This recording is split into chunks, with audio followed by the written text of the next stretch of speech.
Welcome, everybody. Thank you guys for joining us. Today, you're going to hear from myself. I'm Amy Smith. I am one of the co-coordinators with Fishers and Farmers. You're also going to hear from Heidi Kuhler, who is our other co-coordinator, and Sherry Fisher, who is our co-chair. During today's call, this is what we're going to talk about. It's going to be a very casual call, so feel free to ask questions. If we're in the middle of a conversation and you do have questions about anything, put them in the chat and we'll address them. We have 20 or 25 minutes at the end of this presentation to kind of talk about your specific projects, answer any questions you might have about the application or funding or anything that you can think of. Between myself and Heidi and Sherry, who is our co-chair, we'll be able to help kind of guide you along the way. So we're going to start with introductions, then we'll move into Fishers and Farmers in general, who we are and what we do and what we think is important. And then we'll really dive into the funding and kind of touch on everything that happens. And then after the funding discussion, we want to share with you some of our past projects, specifically in Missouri, which is where Sherry is from. So this is me. Again, I'm Amy Smith. I am one of the co-coordinators for Fishers and Farmers. My day job, I am the sustainability director for Habitat for Humanity out of La Crosse, Wisconsin. My role with Fishers and Farmers has, for years, since 2014, I've been on the communication side of things. I've been the communication lead, helping spread our message and create awareness for what we do and what we offer. And then just recently, for about a good year now, I took on another role as co-coordinator with Heidi and helping her with anything and everything from requirements to funding to just general operations, helping her with whatever she needs.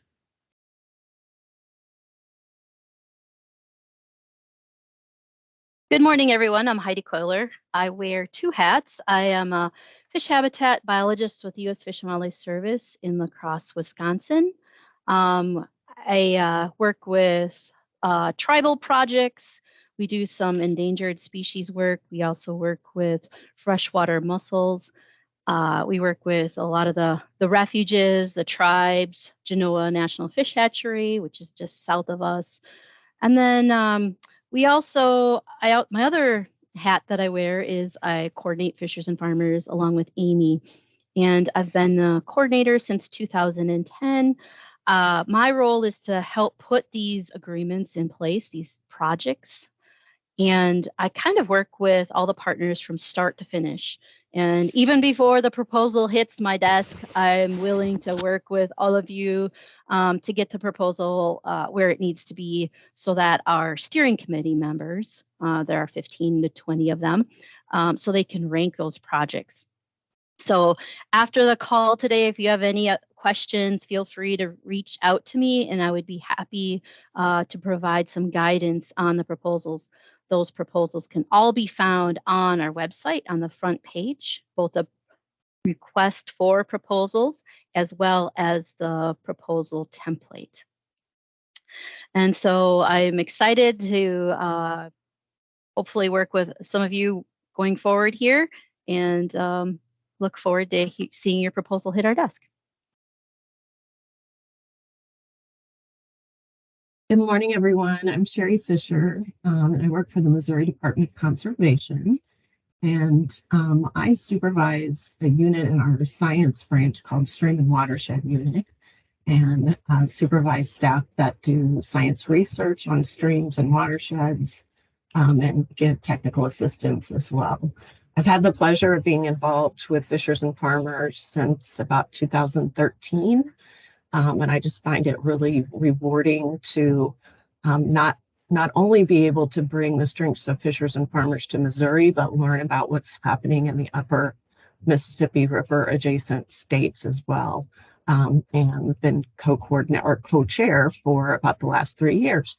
And I have to say, this picture has an explanation because I was fishing with my husband and my son, and I was going for quantity and not quality. So I was catching a lot of fish, but they were not very big.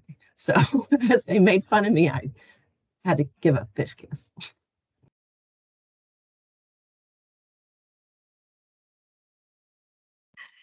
So Fishers and Farmers has been around since 2009. We became formally recognized.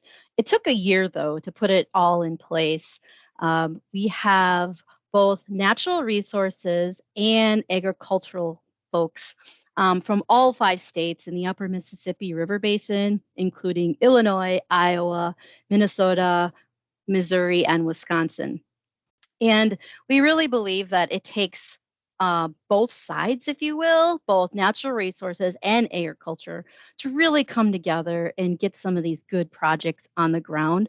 In a lot of organizations, you seem to see only one or the other. You don't always see a collaboration of all the partners working together. So we have some of the agricultural folks that we have are from Iowa Soybean Association, Minnesota Corn Growers, and I also wanted to mention that our co-chair that coordinates with Sherry, Terry Spence, is a grass-fed beef producer in north central Missouri. And we really value that perspective to really bring forward some of these projects and make them more effective. And we believe in grassroots effort from the bottom up, not the top down. You'll see my logo on the Fish and Wildlife Service, but we've really seen that success comes from the community and really building and strengthening those farmer-led committees and organizations. And some of our funding can help with some of that funding. And you'll see coming up here later on in the webinar, all the different projects that we can fund. It's not just dirt moving. We really believe those social projects really get us to where we need to be. And so our mission is to support those farmer leaders and collaborative action so farms and fish can thrive together. And we really believe in flexible funding. So we sometimes you see with some federal funding, it's not always flexible. And so we try to make it as flexible as we can. Next slide, please. So you'll see a list of our priorities here. We're really trying to increase native fish and mussel populations. And so we're looking at improving the habitat and also water quality. So we really want to see roots in the soil, if you will, and improve soil health. We really believe that if you improve soil health, you'll also improve the fisheries in our rivers and streams. And so sometimes our projects aren't always your typical projects, such as stream bank stabilization and some of the other ones. We also help fund cover crops and do other things like floodplain restoration and those kind of practices. And so we're really hoping to work with farmers, and not just one farmer, but multiple farmers in our projects. Next slide, please. So Fishers and Farmers is one of 20 fish habitat projects. We are part of the National Fish Habitat Partnership Program that is funded through the U.S. Fish and Wildlife Service. And so that's kind of where I come into play, is I'm able to work with the partner and try to get them into all the different systems to get that project on the ground, the funding system and the grant system, and try to make it as easy as we can. And so we're working together. And then we also work with, if you look at the map, there's also other fish habitat partnerships in our area, especially the driftless area restoration effort, number 4 in the middle. They work in the driftless area. So their focus is a little bit more heavy on cold water trout streams, where our projects tend to be a little bit more warmer water streams, dealing with smallmouth bass and other fish species related to some of the warmer water habitat that we have there. And we work to protect intact, healthy watersheds, restore natural variability in streams, reconnect fragmented streams, and then also help reduce sediment and nutrient delivery to the streams. Next slide, please.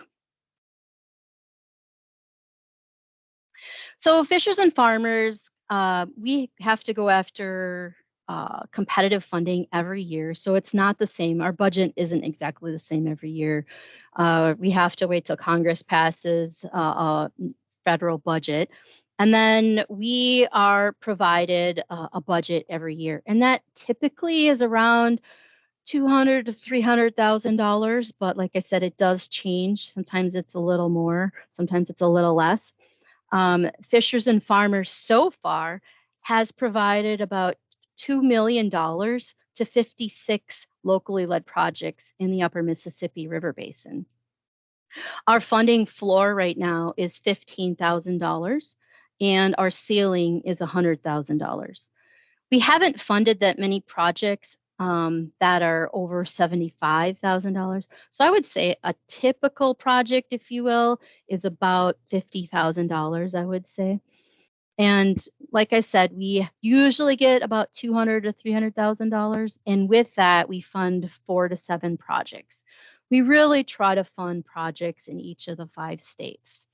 And all our state partners that work with us, we have all the different DNR and Missouri Department of Conservation, they work with the local partners to bring in those projects. We also ask that we have at least a 1-to-1 cost share for our projects, and that is required.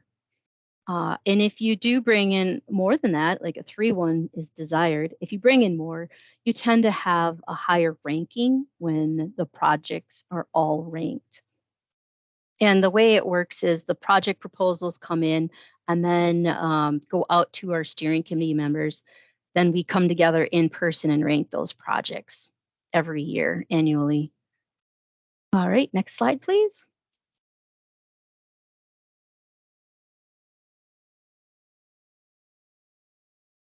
Also, I wanted to mention funding is available to pretty much anyone, federal partners, state partners, non-government organizations. And if you have any questions at all about that, you can also reach out to me later. Eligible expenditures, we can fund, like I said earlier, both non-dirt moving and dirt moving. So non-dirt moving, we tend to have, we can have project planning, but when people send in project planning proposals, we really like to see it along with construction. It would be hard. I think the steering committee may not fund a project planning only, just because they want to see that you're moving towards dirt moving or towards change across the landscape. Some of the other things we can fund is equipment, but not farming equipment.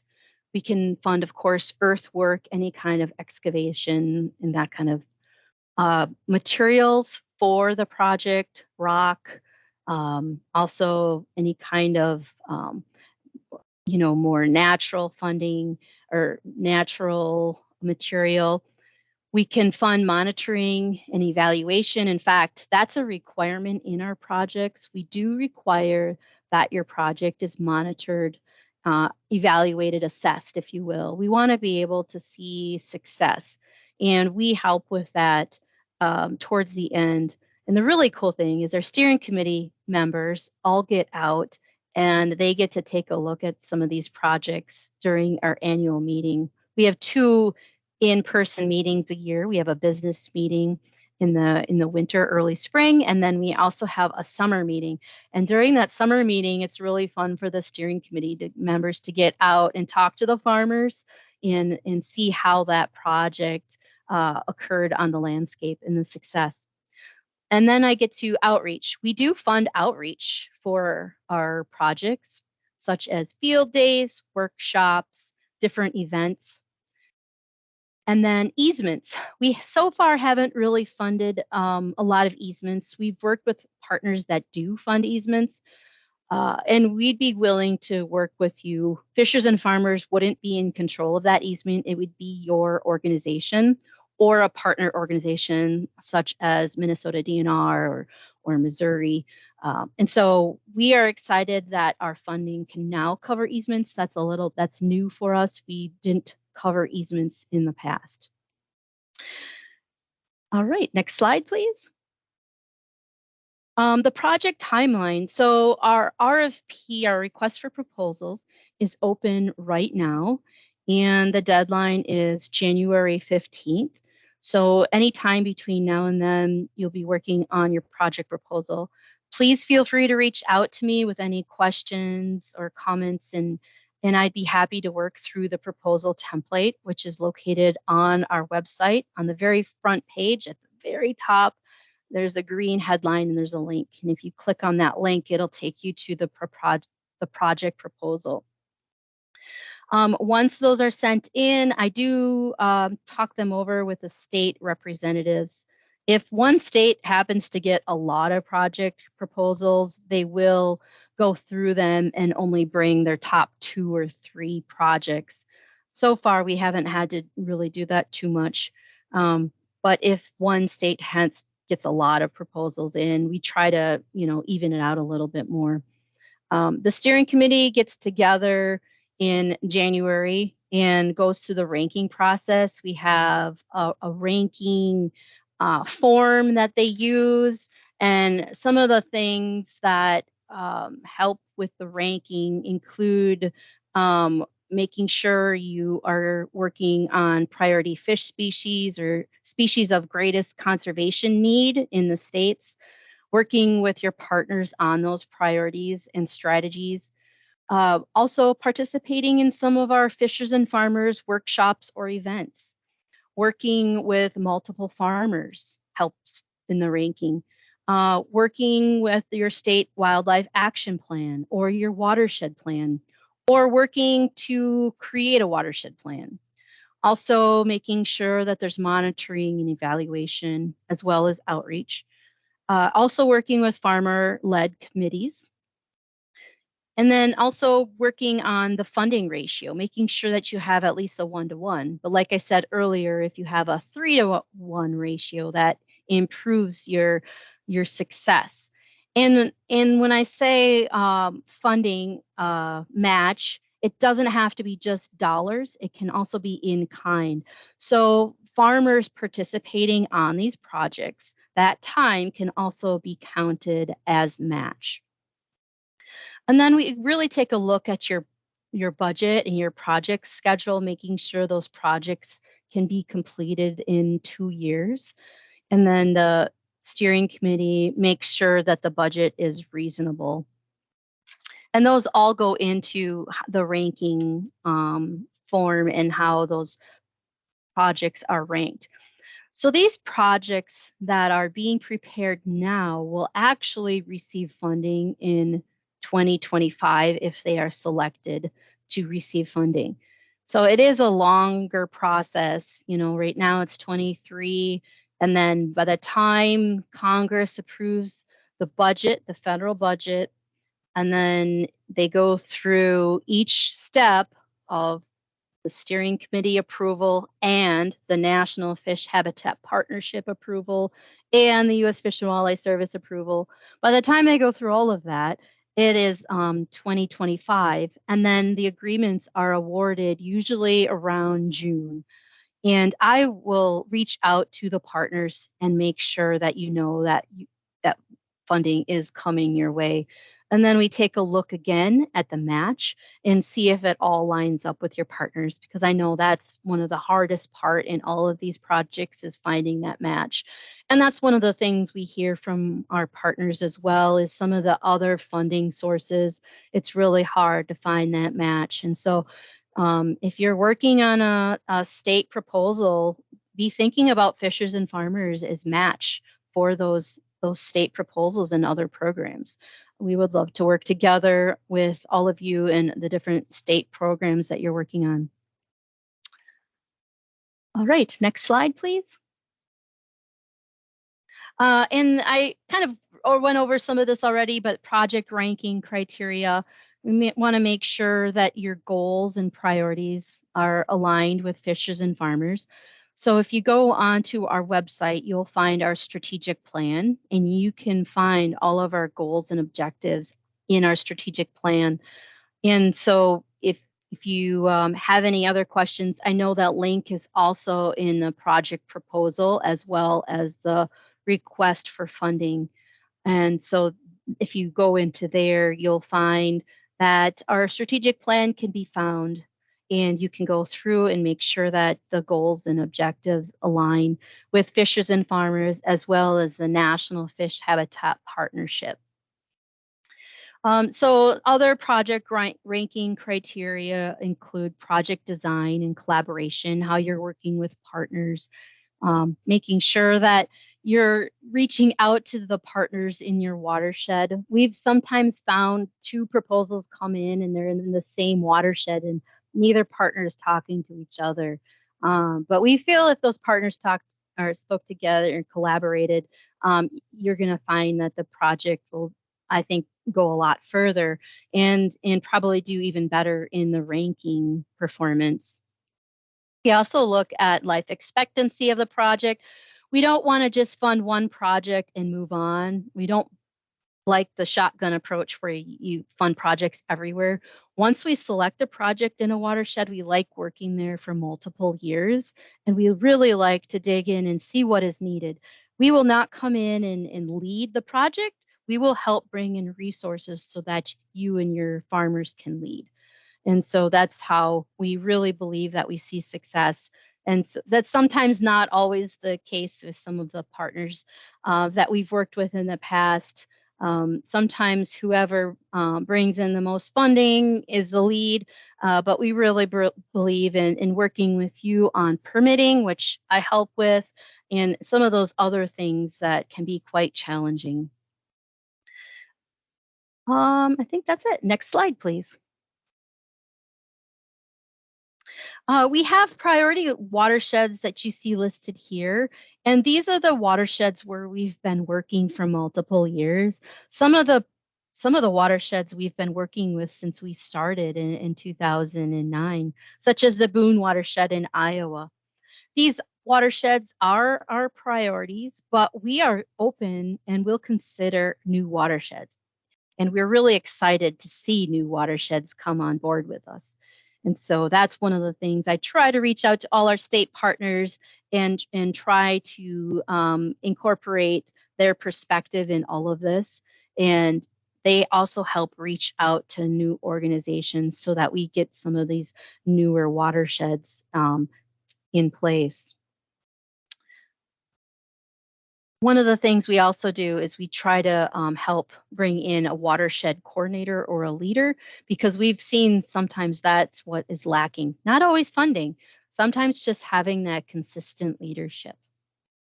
And I believe I am done with my slides, and I'm going to hand over the baton to Sherry next. Thank you so much. Thank you, Heidi. Thank you. Yeah, we wanted to just give you kind of a really overarching example of some of the projects that we've funded in the past. And really it's not that these are the only kind of practices we're open to. It's what are the priorities in the watershed where you're working, and how can we align our funding with those priorities. But you can see from these lists that it's variable. I was not, for instance, involved in oxbow restoration projects until I started working with fishers and farmers, because it's not something we necessarily do here in Missouri. The species aren't threatened in the same way as they are in some of the northern states. So you can see the wide variety. So try to be creative when you're thinking about the types of projects our funding could cover. And then I'll also mention just briefly our Watershed Leaders Network, which is the last thing on the list, which is an opportunity for folks within a watershed to come together and work together and have conversations about where they want to go together and what they want to accomplish, and learn from other watershed groups. So I would encourage your participation in those as we have them in the future. Next slide. So I just wanted to tell you a little bit about some of the work that we've done through Fishers and Farmers here in the state of Missouri. We started out in the Burbus watershed, and our most recent work in the Merrimack watershed has been on Huzzah Creek, and then also some work up north in Pinot Creek and Spring Creek. So in Missouri, only kind of a fraction, maybe a fifth or a sixth of the state is actually in the upper Mississippi River Basin. So that's where we've tried to focus our efforts. Next slide. So some of the kinds of projects we do, generally it's, Fishers and Farmers is one of those cost share opportunities that's coming to the table to help fund projects that we often are doing with private landowners. And stream bank stabilization tends to be one that is often needed and we look to do in our priority areas. Some of this work is done with biotechnical, like you see here in this picture, and then we also use rock weirs and veins and those kind of things to help alleviate the erosion. Next slide. One of the things that we really see private landowners struggling with in our watersheds is having stream crossings that are not only usable for their motorized equipment, but are also constructed in a way to be safe and non-threatening to the stream habitat and the stream organisms. So that's another project that we've done a lot of partnering on. The one on the upper left is just after construction. So there's a stabilized bed and matting put down underneath. So these crossings become more reliable also for the landowners. The one on the lower right is one that was established many years ago, and you can see over time how the river gravel just blends it in, but it stays stable and reliable for access, say, from one pasture to another, one part of the farm to another. Okay, next slide. We incorporate putting reestablished riparian corridors, tree plantings, and other non-woody plantings into all of our projects because it's really that riparian corridor that's going to provide the stability for those sites in the future when stream bank stabilization is involved. So plantings is another big thing that's covered. Next slide. Alternative livestock watering. So Missouri is second only to Texas in the number of livestock that we produce. A little known Missouri fact there. And so managing those pastures and that livestock bring water quality and soil health and land quality challenges when they come. So we try to encourage landowners to get their cattle out of the stream and water them in areas where they have less impact. So putting in these alternative watering devices is something else that we've found to be very popular here in the state, but expensive enough that landowners need that cost share in order to put them in. Next slide. Again, the upper left is a stream bank stabilization project that you can't really see anymore because, the vegetation has all grown in and it's been very successful as our steering committee group out this past summer, taking a look at some of the Missouri sites and then reestablishing native vegetation on the landscape. So as Heidi was talking about, the importance of soil health and how the watershed is connected. Not all the work we do is right at the stream or in the stream system. It's throughout the watershed. And next slide. Some of the work that we've done in Northeast Missouri, in the Pinot Creek, which is a Salt River tributary, and also Spring Creek, a Sheraton River tributary, is with cover crops. We were really trying to encourage farmers to implement the use of cover crops on their property. John Schurter, who's a very active cover crop landowner in the upper left photo, took us on a tour of his property. And he's all about soil health and knowing that if he's going to be able to pass his property to his grandsons that are there next to him, and have it be productive like it has been for him, that it's all about soil health. And he's become a really good leader throughout the watershed, to bring other landowners on board and have those conversations and help them along. Next slide. And that is Pinot Creek, a small creek, but it flows to the Salt River, and the Salt River straight to the Mississippi. So every little piece matters. And that's John with his family.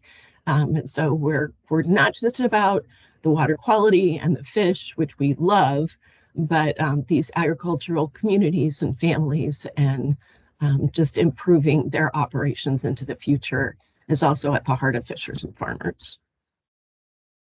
And I think that might be my last. That is officially the end of our presentation. So now officially. So now now's the time for everybody. Again, this is a very casual conversation. So I encourage you, turn your screen on so we can see your beautiful faces. Talk freely. There are no dumb questions. We want to know about your specific projects that you're working on in your area. We want to know what questions you have about those projects, and we want to know how we can help. So I will stop sharing my screen now, and we will kind of open it up to any questions. There is one question in the chat, and that question is, are individuals eligible for funding or just organizations? Heidi, you want to take that one? Yep. So our program is separate from the Partners Program. Some of you have probably worked with the Partners Program through the Fish and Wildlife Service, where they do write agreements with individual farmers or landowners. We are not able to do that. We fund organizations. So what we do is we reach out and see who we can work with, whether it's a Trout Unlimited chapter, or it's the county, or it's a state partner.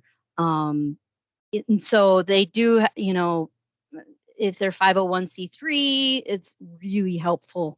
So we haven't ever funded directly to a landowner. The partner will take in that funding, and then they will fund the partner, like a subgrant kind of thing. And so that has worked really well, because then the partner can work with multiple landowners, and it makes it a little easier, quicker. And one of the things we've seen too is sometimes we've worked with a state, and sometimes that's a little slower process. So then we'll work with a county, and that's a lot faster. We're willing to kind of work with you and see what will be the best, for everyone involved.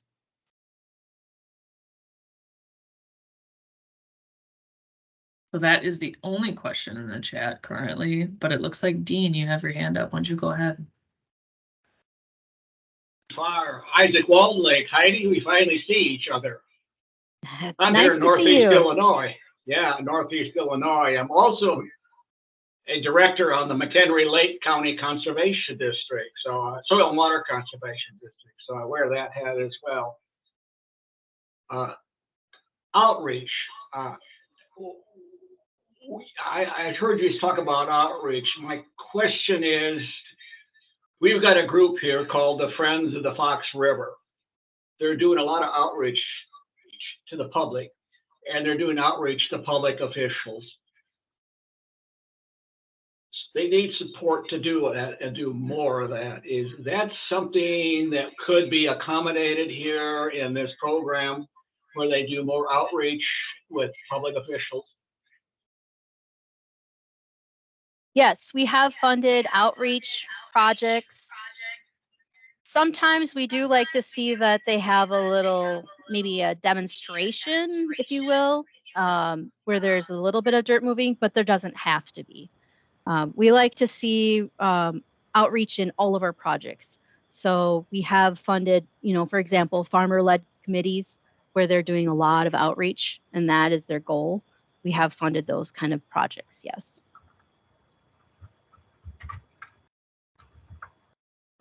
Dean, I had to think mute you're you. muted. Yeah, you're muted.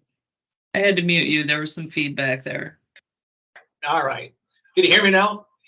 Yes.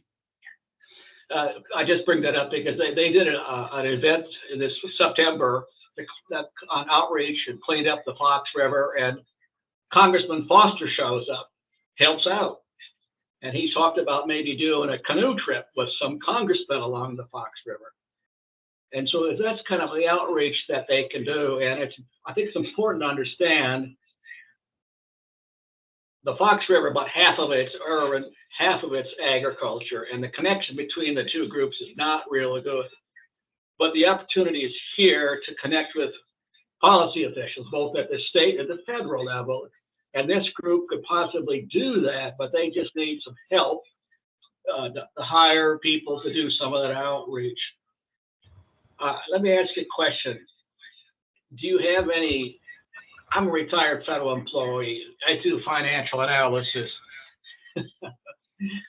Is there any leftover funding that may be available this coming fiscal year, or this current fiscal year, that could be used? Dangerous question. You don't have to answer it.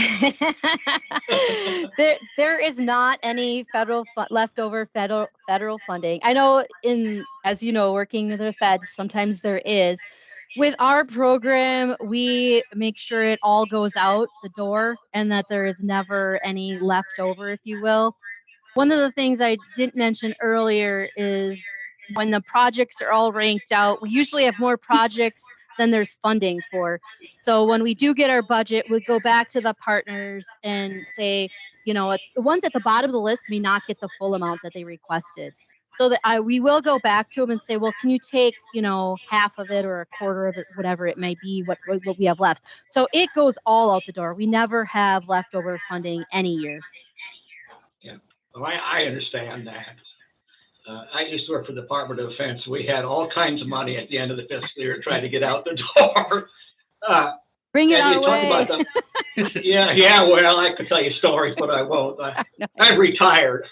I've got to wait 2 more years for the statute of limitations clears me of saying these things. But when you talk about your match, can it be all in kind match, or does it have to have some dollars match? It can be all in kind. We would like to see some dollars though too, but we understand that it's not always. Yeah. Especially with friends groups, it's hard, you know. But be thinking outside the box, you know, businesses. We've had, you know, some of our partners have reached out to Coca-Cola and Crystal Light and all these organizations and businesses that you would never, or corporations that you would never, you know, think about sometimes for fish habitat. Yeah, well, I appreciate hearing all that, and I appreciate everything you're doing. So I appreciate it. I might touch back with you later and on this, because the Friends of the Fox is one of the groups you have listed on your website, and so I think it's important and good opportunity. Yeah. Call me afterwards. And the last thing I want to point out to you, people from Wisconsin, you see my sign up there, "Born to eat lutefisk." We have a lot of Norwegians here. I went to Westby High School, so I can relate. You went to Westby? We like our ski jumps. I did. Well, did you realize McHenry County, where I live, has a ski jump, the only ski jump in Illinois? Are you Norwegian? I am not. I'm German, but my husband was a ski jumper, and so now we travel around. He judges for that. So, but yeah, you can give me a call, and I'd love to talk more. Well, I've got to give you one of my Norwegian jokes. Do you know what lefse is? You know what lefse is? No. You know, I mean, yes, I do know, but yes, it's made of potatoes. Well, and basically it's a flat bread like a pancake. Okay, and the Norwegians eat it. What did the Norwegian say when he saw his first pizza? Who puked on my left side? You got to be Norwegian to appreciate that. I really wonder if anyone outside of Wisconsin or Northern Illinois knows what lefse is. But okay, let's stay on track here. Let's stay on track. There's a question in the chat. It's from Kara.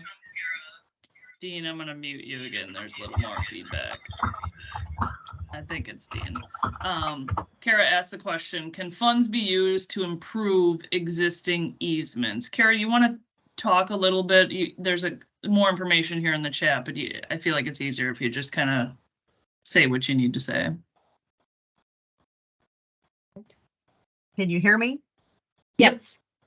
Okay, so Katie and I are sharing my laptop, but it's off to the side, so you get to look at the side of our face. Apologize.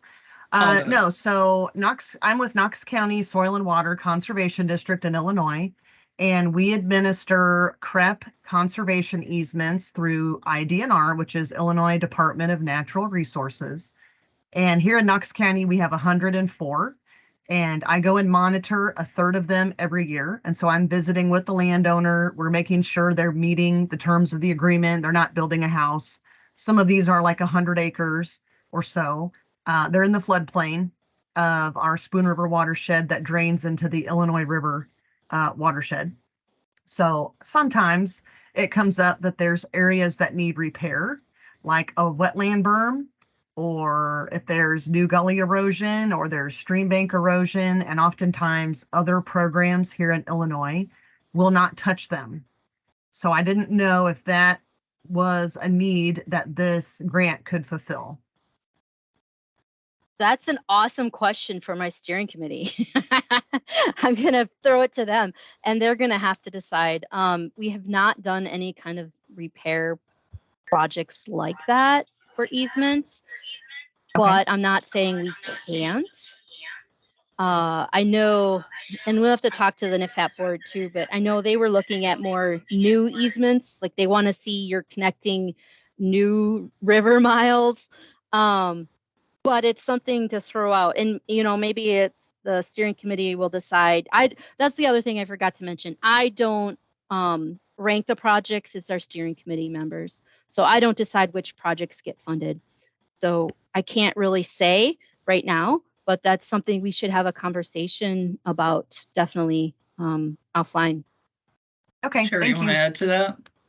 Yeah, I was just going to say, I think we'd be definitely open to having that conversation. I think we would probably have questions about are there other opportunities built into CREP for repairs, like just have a better understanding of that.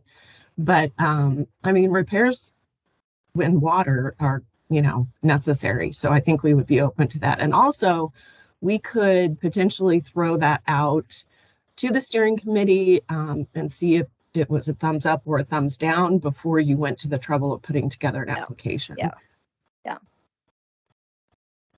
Does that answer your thank you. questions pretty well, Kara? Okay. Yes, thank Rebecca, you. Rebecca, I think you had your hand up next. Yeah, can you hear me? Yep. Yes. Okay, good. I just have a couple of questions, and I apologize if I just missed it, but your name is Fishers and Farmers, and we've talked a lot about farming. Are you open to other types of land use, or are you specific to the agricultural community? So we're pretty specific to the farmers, agriculture. Are you saying like urban, like an urban project? Well, I'm thinking both. If there was open space in urban, I'm wondering if that would be an opportunity. And I'm also wondering about maybe we're still in the rural area, but it's not agricultural. I mean, that's something we could definitely talk to you about. And sometimes they're connected, right? If you have one that might be connected to ag or vice versa. That's one thing we've talked about. I know the National Fish Habitat Partnership does want to see more urban projects. Now, whether or not Fishers and Farmers jumps fully on board with that, I think it maybe if the project, had both, I don't know. Like I said, that would probably be another one I would throw it to the steering committee members. Okay, and what was that other organization, National Fish Habitat? Yeah, the National Fish Habitat Partnership. They are the ones that we work through.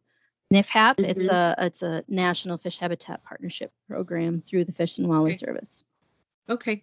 Yeah, we do the ecological components of some stream restoration projects, and currently we have two that are in urban areas around the Chicago area. But they're open spaces and trying to connect to other open spaces. So I just Okay. wondered if you might be a potential partner there. Yeah, and I see a lot of really cool opportunity potentially with, you think about all the farmers markets in town and, making that connection in the urban as well. Oh, There might be mhm. some, possibilities there as well.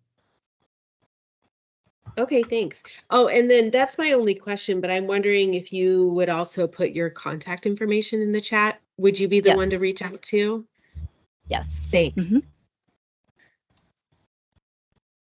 Ben, I think you had your hand up next.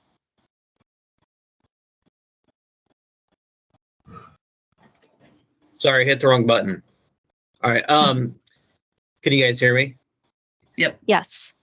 Okay. I was just wondering, Heidi and Sherry, maybe if you guys could comment on what are some of the common issues that maybe come up with projects that either cause them to not get funded or, just some of the issues the common issues that come up with some of the. To me, I've only been on the steering committee for 2 years, but it seems like the match is sometimes a common issue where people don't think they can get the match, but really kind of if you try a little bit, you can probably figure it out. So yeah, if you guys could just comment on that a little bit, maybe that would help. Yes, from my perspective, it's a lot of times the match is, trying to find that match is hard, especially if the funding is for, the watershed coordinator or whoever is leading the project. It's hard to find that funding elsewhere. Sometimes the permitting can be a challenge as well, and that's another challenge.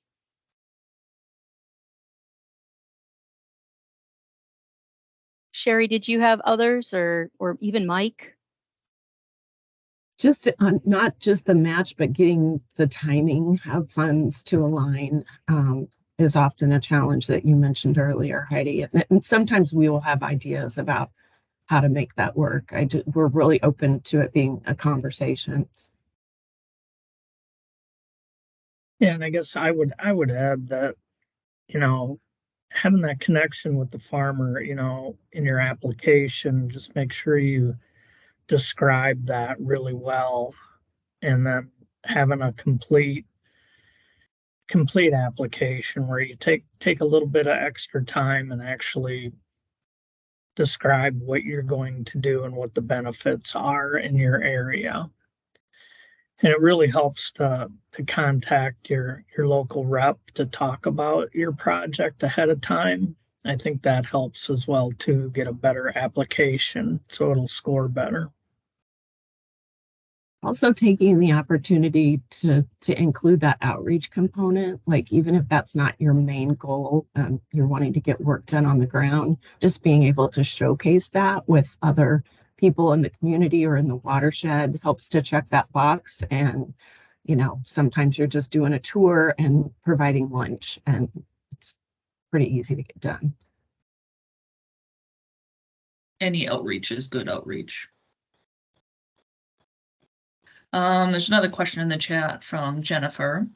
She says, I work with several water management authorities in Iowa, and we have a watershed community that is trying to make their creek more of an amenity. Would stream bank restoration in town be a fit?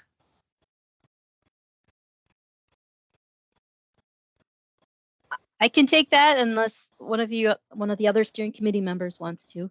But we really highly recommend the farming aspect, the farmers, but I think we would take a look at it too, especially small towns.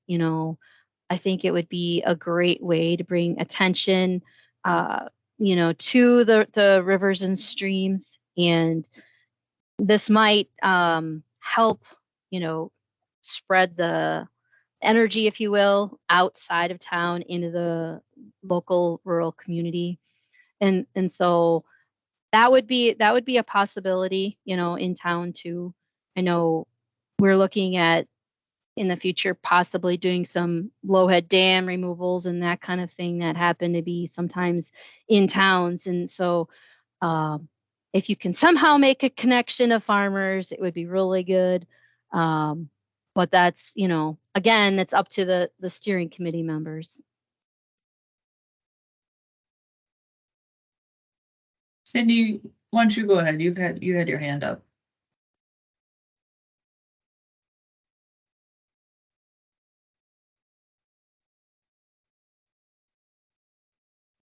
Okay, I am now unmuted. Sorry about that.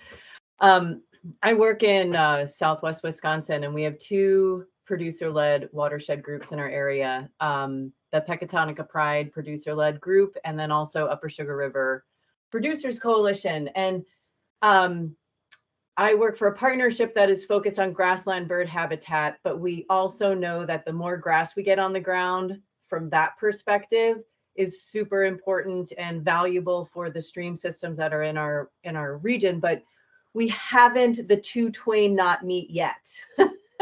We haven't joined forces together to make our messaging united. And I see this as a potential opportunity, but it would be more about the needs that we would have at this infancy stage would be to join, would be in the how we do that stage. How do we do the outreach stage? The engagement component rather than actual products getting, not programs, but actually projects getting done on the ground. Would that be a limiting factor to an application? That it would be more about kind of setting the stage first. This would the first, 2 years would be about a coordinator and getting everyone in alignment so that we can move forward and continue to be a good, a good player for future projects. Yeah, that could be an opportunity that we could fund. Just trying to get that initial movement, if you will. Fishers and farmers, we don't receive a lot of funding, but we do see ourselves as a catalyst trying to create energy. And so that's been kind of fun in some of those watersheds we've worked in. Once we do one project, then we see multiple projects and more partners come in with outside funding and kind of build it.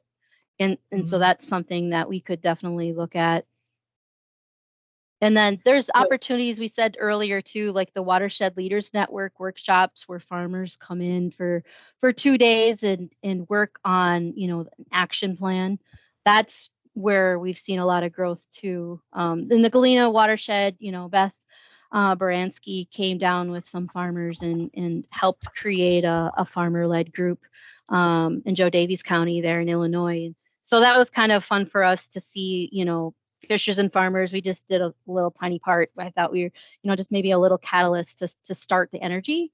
And then once it got going, it was really neat to see, other funding opportunities and just newspaper articles and more field days and field days aren't the only thing too. We've, sometimes that, they run their course too. In some of the watersheds we see where they'll do field days and you can only do so many. But then think, what else is there? What else can you be doing? Engaging those local businesses and local economies and trying to, drive some of that. Try to drive some of the tourism and recreational fishing. Just all sorts of different things that we hope to be just help bump a little bit. And Heidi mentioned the Watershed Leaders Network workshops. We're actually planning on hosting a workshop in Northern Illinois in 2024.